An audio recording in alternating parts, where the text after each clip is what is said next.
regarding that which you take a little wine for your stomach. A little alcohol, you know, you used to take great quantities of it. Now, alcohol, what is it? It's a depressant. But a lot of people refer to it as a stimulant. Because what happens is you take a drink, beer, alcohol, scotch. I used to love scotch. I still do a little. It stimulates your cells. It quickly shoots sugar into your system, which alcohol has a great calories in it, both beer and alcohol. A lot of calories. So it shoots that sugar into your system so you get a quick high, but it forces you down and really depresses you later on. Now, it was one of man's earliest discoveries. Been around for a long time. Long time. They didn't waste any time. Alcohol's great. So they wanted to get in on the bandwagon early. But did you know that every one of you here are alcoholics? Oh. At any one point in your life, every time or every second of your life, you have at least 1 gram of alcohol in your system. It's necessary. Isn't that great? So you never get the alcohol out of your system. You've always got at least 1 gram in your system. And this is done because of the carbohydrates, the starch, and the sugar. They form alcohol in your body when they decompose. Isn't that amazing? It's just like you brew wine. The starches and the yeast and stuff, they brew, they decompose, and they form a byproduct, which is called alcohol. But your body has always got alcohol in it. Now, it is a narcotic. It's like chloroform or ether, but it's weaker. Now, a definition of a narcotic is any substance which has a particular relationship to the fats of the nervous system by penetrating rapidly into the nerve cells and causes a paralyzing influence upon them. But before the paralyzing effect becomes noticeable, a state of excitation and stimulation of the nerve cells takes place. That's what I was talking to you about it being really a depressant, but they refer to it as a stimulant.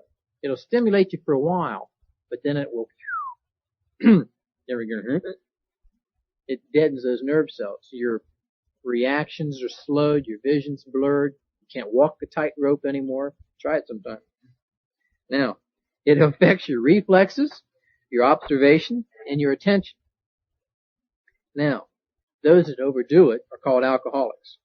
And they usually have an unusually high craving for, what do you think? Sugar.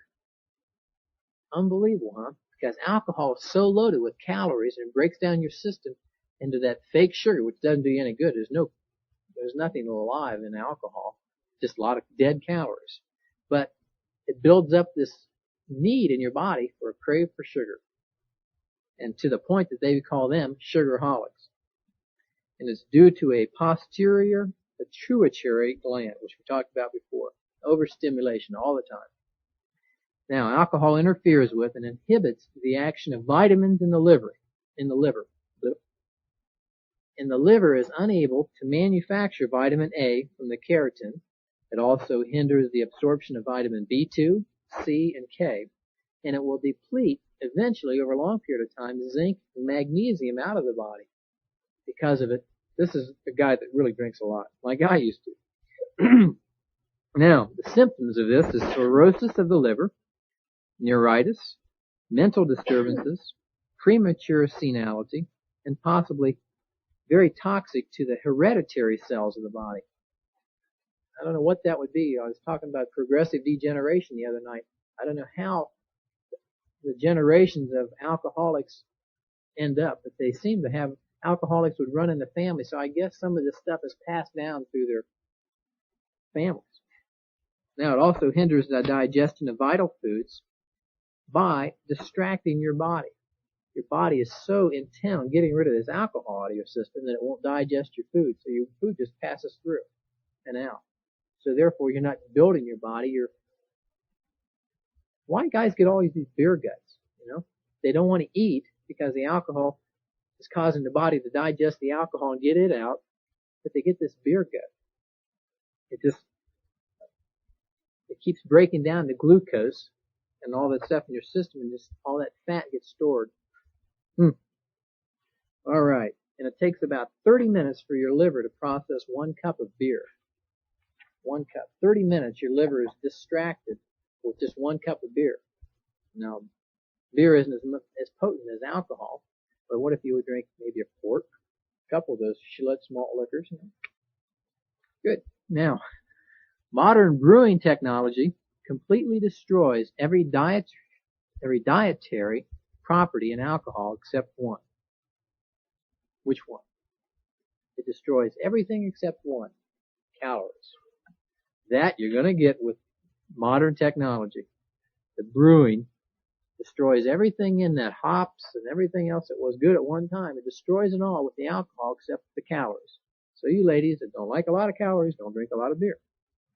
Okay, here's an example. An 8-ounce can of beer has 112 calories.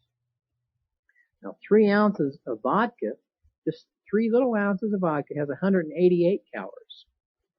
Now a little bit of scotch and bourbon and gin has 105 calories in just an ounce and a half. That's half of the vodka.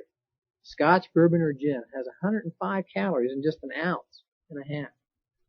That's 1 shot glass. Now the additives that they have in alcohol, which make it a little bit more harmful, is cobalt. Cobalt is used for those guys that like a head on their beer. You have to have a foam. You draw that beer, you see that foam. Well, it doesn't happen naturally, so they have to add cobalt to make the foam happen. Okay?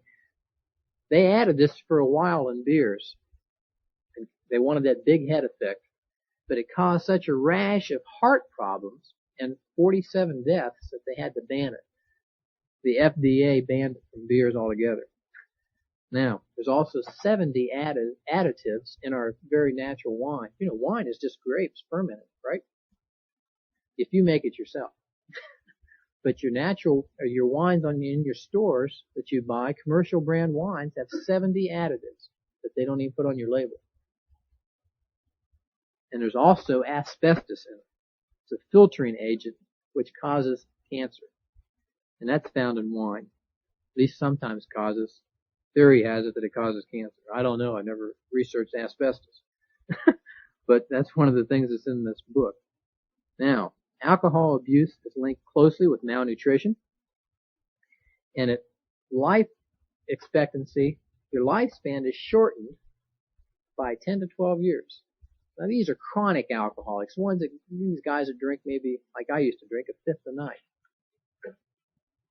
Alcohol metabolism takes place in the liver, okay? Your liver is your filtering agent for your whole body. So you drink, say, 2 beers. It has to pass through that liver to filter it out, clean it up. Then it squirts it into your bloodstream. Because there's nothing in that beer except alcohol, it doesn't have to be digested. It goes right through your liver, right into your bloodstream.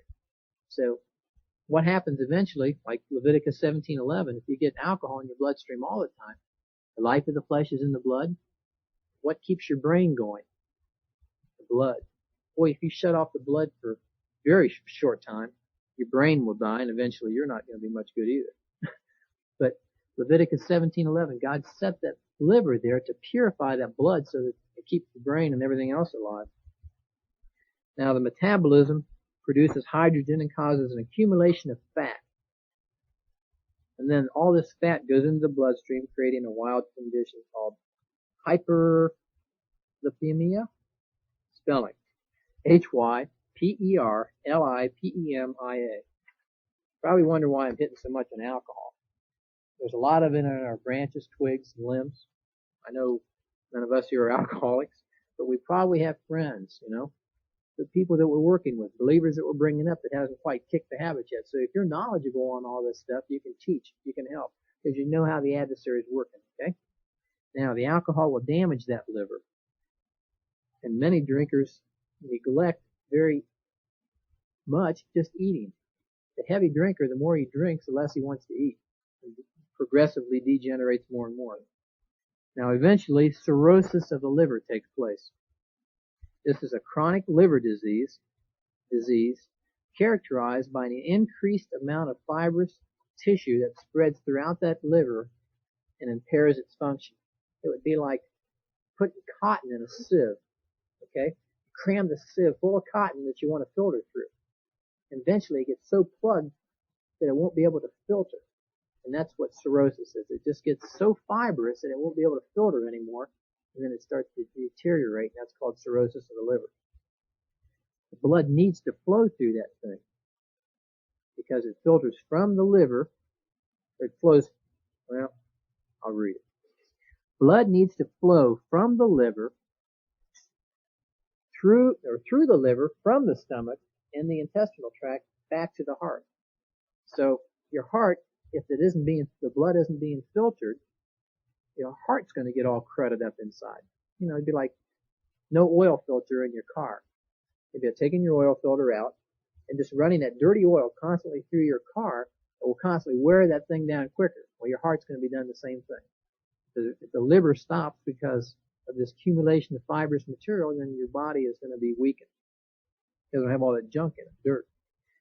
Okay. When it's clogged, the blood causes the veins to expand and dilate. And if it ruptures, the blood has to go back and forth. It causes a expanding and dilation of your blood cells and your arteries. And no one is immune. Here's a great one-liner.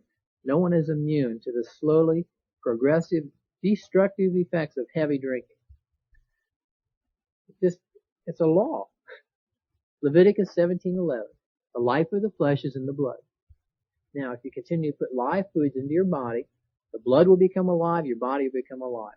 If you continually put dead, inert things in your body, the blood will become more dead, and your body will start to manifest this weakness. Now, alcoholics almost always are protein deficient, because alcohol will begin to rob the body of its protein. And the reason it is because it takes protein in your body to oxidize the alcohol in your system. So the more alcohol you have in there, the more protein it takes out of your body, so it will oxidize this stuff so it can get rid of it. It also affects the digestion of the proteins like eggs, milk, the amino acids, which are the form of protein that the body utilizes in their movement in the blood, Leviticus 17:11, and their use in the body's cells is impaired. It will depress the amino acids in your system. Now, small amounts of alcohol can and have a good effect on appetite and digestion. Small amounts. You always have at least 1 gram, so you know that's small. But it secretes secretions of gastric juices, of the pancreatic juices. Wine is a great stimulant, you know. You don't drink too much of this stuff. You don't drink too much of anything. Moderation. It's using wisdom. I think that's why the Corps has a limit of 2 beers. And that's nice quantity. When too much alcohol is consumed, the reverse is involved. It will overstimulate and eventually ruin. It'll affect all your vital systems in your body. The heart, the nervous system, the brain. And the adversary, if he can get at your brain, because of the weakening of the concentration of alcohol in your blood, where are you going to receive the word? You ever try to listen to someone teach? You ever sneak into a believer's meeting or a branch meeting after you've been out that night or something, had a couple of drinks? What time is it? 4 o'clock or something, you have tea time? Well, before I was really trucking in the word, I tried that, you know. Branch meetings at 7 o'clock and I had tea time at 4 to 6. You know, I didn't receive the greatness of the word. See how the adversary will trick you out of the greatness of the stuff? Well, Shakespeare provokes the desire but takes away the performance. Great quote, huh? Well, I'll close on that one.